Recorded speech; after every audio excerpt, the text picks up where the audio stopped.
Maayong hapon mga amigo miga. Luto ta karon sa kinason. Da wa maluto gabi ang kinason. Kay request mga abat, mga anak na o nga isda kuno lutoon, dag isda sobra gabi sa ang gagaw gihatag. Karon kinason nga giaysan sa rep. Apa na hapon dahil ganas, dahil panakot ay labot asay. Nay. Ato ning sabon para kami. Yeah. Ato nang ilunod ag kinason mga amigo, amiga. Bukal na.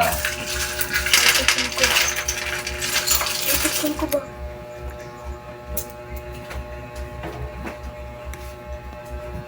Sunod kay para lami ang sabaw ano ron.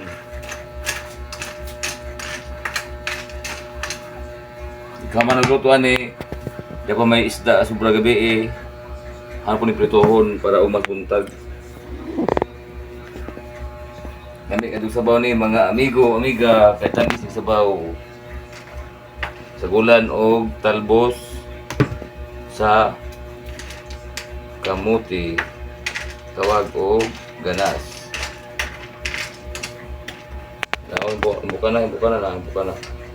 Imbuka na ang kinason, imbuka na mga amigo, amiga, imbuka na.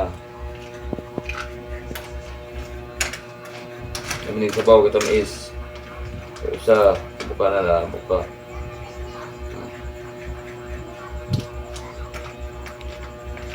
Buka na mga amigo-amiga, buka na. Yan, buka na.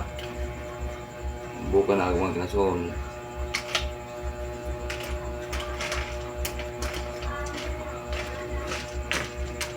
Sagulan o ganas. Para beautiful. Ito ganas mga amigo-amiga.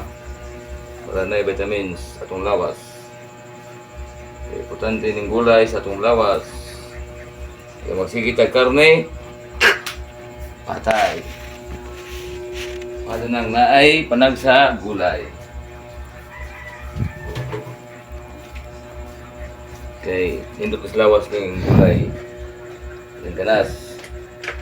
Kami man diri sa mua dapat migo-miga kay o magluto ka og mga isda, kinason, pwede na ka mga silingan og tangad o udlot sa ganas. Yan ako'y kalamunggay. So, wala man ako tayo kalamunggay ni kay murag hindi mo bagay. Dami yung ganas. Ang nagkamunggay o ka ng isda. Ang bukal na mga amigo-amiga. Ang bukal na gamay na may puwang ane. Gamay na kadunay siya. Yan kaning isda nga sobra gabi hinatag sa agaw. Hanin pritohon para sudan sa mga bata o mas buntag. Thank you for watching.